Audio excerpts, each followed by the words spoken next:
राज्याचे मुख्यमंत्री आणि गुंड टोळा आणि त्यांचे म्होरके यांचे कसे घनिष्ठ संबंध आहेत आणि वाढत चालले आहेत याचे फोटो मी किमान 10 ते 12 फोटो गुंड टोळ्यांच्या म्होरक्यांचे मुख्यमंत्र्याबरोबर मी प्रसिद्ध केले। ठाण्यामध्ये मुख्यमंत्र्यांचे चिरंजीव कल्याण डोंबिवली आणि ठाण्यामध्ये आपल्या राजकीय फायद्यासाठी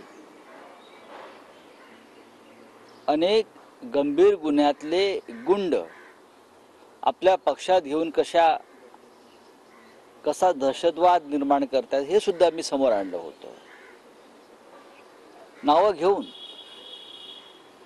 त्याच्यामुळे निवडणूक उमेदवारी भरण्याच्या त्यांच्या रॅलीमध्ये गुंड टोळ्या सहभागी झाल्या आणि त्या गुंड टोळ्यांचा आपापसात गँगवॉर झालं। ही बातमी आमच्यासाठी आश्चर्यकारक नाही। ठाणे आणि डोंबिवली परिसरामध्ये अनेक गुंड टोळ्या मिळून त्यांचा पक्ष निर्माण झालेला आहे। शिवसैनिकांचा तो पक्ष नाही। तुरुंगातून गुंडांना सोडायचं, गुन्हेगारीचे आरोप असलेल्या पोलिसांना सोडायचं आणि त्यांचा वापर या राजकारणासाठी करून घ्यायचा, ही सध्याची या राज्यातली स्थिती आहे। आणि राज्याचे गृहमंत्री देवेंद्र फडणवीस हे डोळ्याला पट्टी बांधून बसल्यात किंवा उघड्या डोळ्यानं सगळे हे सहन करतायत। ज्यांच्यावर गुन्हेगारी स्वरूपाचे आरोप आहेत आणि जे तुरुंगात जायला पाहिजे अशी फडणवीस यांची भूमिका होती, त्यांच्या पक्षाची भूमिका होती।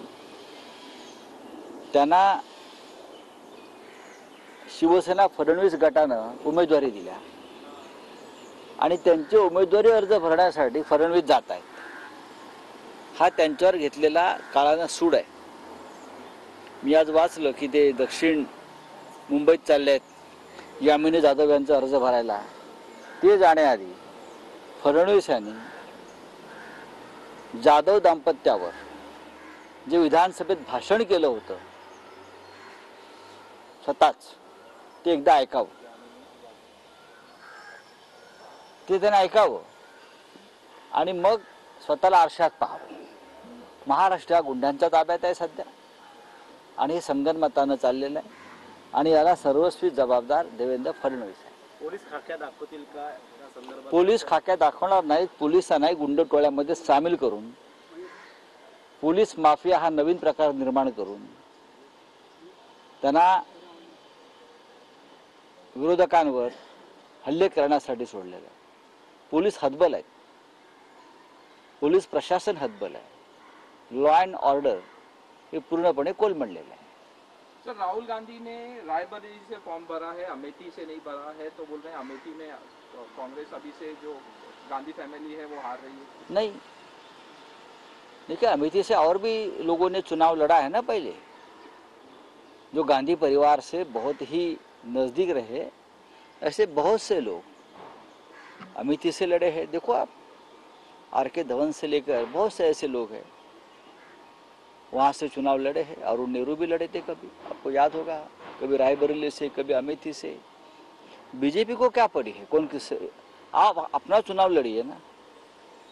मुझे स्मृति ईरानी के ऊपर बहुत दया और तरस आती है क्योंकि वो अब राहुल गांधी की पीए से हारने वाली है। राहुल गांधी से नहीं, ये बहुत सोच समझकर लिया हुआ निर्णय है। जो के.एल. शर्मा है वो कांग्रेस पार्टी के वफादार कार्यकर्ता है। सालों साल से राहुल जी प्रियंका गांधी के साथ उसने अमेठी में काम किया है। बहुत ही जमीनी कार्यकर्ता है। अगर एक जमीनी कार्यकर्ता चुनाव लड़ता है तो उसमें भारतीय जनता पार्टी को क्या तकलीफ है? कांग्रेस का ही कार्यकर्ता है, बाहर से तो नहीं लाया जो बीजेपी आती है बाहर से चुनाव लड़ने के लिए। तो के.एल. शर्मा चुनाव जीतने जा रही है। एक सामान्य कार्यकर्ता कांग्रेस पार्टी का इस बार स्मृति ईरानी को पराभूत करेगा।